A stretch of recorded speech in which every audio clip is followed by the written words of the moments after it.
جوشیلے انداز میں 27ویں ترمیم کا دفاع کیا ہمارے وزیر اعظم صاحب شہباز شریف صاحب نے، اس کا ایک ایک لفظ جو تھا بے شک سمجھ نہیں آیا لیکن سننے کے قابل تھا. جس جوشیلے انداز میں وہ زبان سے کم لفظ بول رہے تھے لیکن ان کی باڈی لینگویج تھی وہ زبردست تھی، بازو ہلا رہے تھے، کبھی یوں جا رہے تھے کبھی یوں جا رہے تھے، وہ دیکھنے کے قابل تھی. یعنی ان کی جو تقریر تھی وہ سننے سے زیادہ دیکھنے کے قابل تھی. ناظرین، ایک نقطے پہ جا کے مجھے تھوڑی سی ان کی سوئی اٹکتی ہوئی محسوس ہوئی کہ دلائل دینے چاہیے تھے. میں سوچ رہا تھا کہ بہت اچھے دلائل دیں گے 27ویں ترمیم کے حوالے سے، دلائل میں وہ تھوڑے سے گڑبڑا گئے. جا کے میں یہ سوال پوچھتا ہوں اکثر کہ یہ جتنے لوگ بھی اس وقت آئینی عدالت کے حق میں دلائل کے پہاڑ کھڑے کر رہے ہیں، ان میں سے کوئی بھی اس ایک سال سے پہلے کوئی اپنا ایک بیان لا کے دکھا دے آئینی عدالت کے حق میں. ان میں سے کوئی سیاسی جماعت اپنا منشور لا کے دکھا دے، کوئی اپنا دستور، اپنی تقریر، اپنا دعویٰ، اپنا مطالبہ لا کے دکھا دے آئینی عدالت کے حق میں.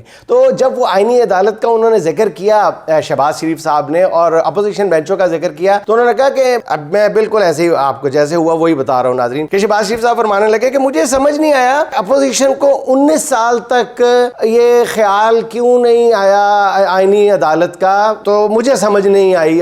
تو مجھے اس وقت شہباز شریف صاحب کی بات نہیں سمجھ آئی کہ وہ کیا کہنا چاہ رہے ہیں کہ اپوزیشن کو 19 سال تک سمجھ نہیں آیا، خیال کیوں نہیں آیا، ان کو اچانک کیا ہو گیا. جب وہ نواز شریف صاحب نے بڑے بھائی نواز شریف صاحب کو خراج تحسین پیش کر رہے تھے، اس کے فوراً بعد انہوں نے گیئر بدلا اور اپوزیشن کی طرف آ گئے. اور مجھے وہ کہہ رہے تھے کہ مجھے سمجھ نہیں آئی کہ اپوزیشن کو 19 سال تک.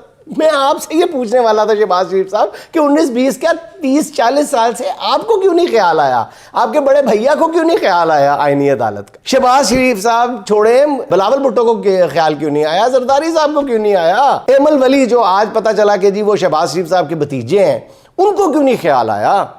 یہ اچانک سب کو آئینی عدالت کا خیال کہاں سے آ گیا. اگر میں غلط ہوں تو میری درستی کر لیں، میں معافی مانگ لوں گا، میں تو بڑا بزدل سا آدمی ہوں سر.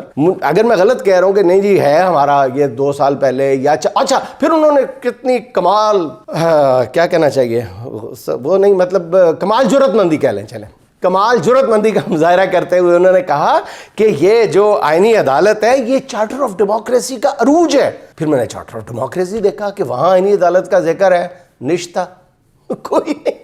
پھر پتہ نہیں کہاں سے یہ خیال آیا، کیسے یہ خیال آیا. شہباز شریف صاحب نے ایک تقریر کی ایک خوبی یہ تھی کہ انہوں نے سب کا رانجھا راضی کیا، سب کا. انہوں نے وہ جس کے پیٹ پھاڑنے تھے ان کو بھی تعریفیں کی اور ان کے ساتھ یہ بھی کر دیا، اور بڑے بھیا کی بھی تعریفیں کی، آرمی چیف صاحب کی تو کرنی تھی وہ بھی کی، ٹکا کے کی، سب کی انہوں نے تعریف کی، کسی کو ناراض نہیں کیا، سب کا نام لیا اور کسی کو چھوڑا نہیں ہے. تو یہ ان کا تقریر کا خاصہ یہ رہا.